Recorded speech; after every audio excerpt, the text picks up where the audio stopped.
بسم الله الرحمن الرحيم. إذا السماء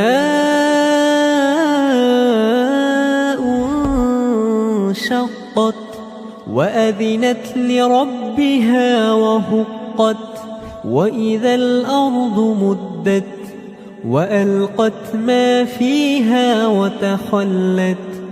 وأذنت لربها وحقت يا أيها الإنسان إنك كادح إلى ربك كدحا فملاقيه فأما من أوتي كتابه بيمينه فسوف يحاسب حسابا يسيرا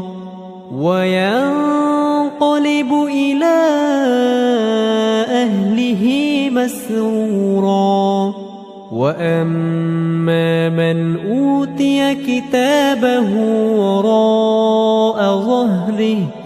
فسوف يدعو ثبورا ويصلى سعيرا إنه كان في أهله مسرورا إنه ظن أن لن يحور بلى إن ربه كان به بصيرا فلا أقسم بالشفق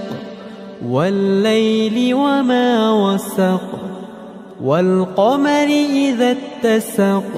لتركبن طبقا عن طبق فما لهم لا يؤمنون وإذا قرئ عليهم القرآن لا يسجدون بل الذين كفروا يكذبون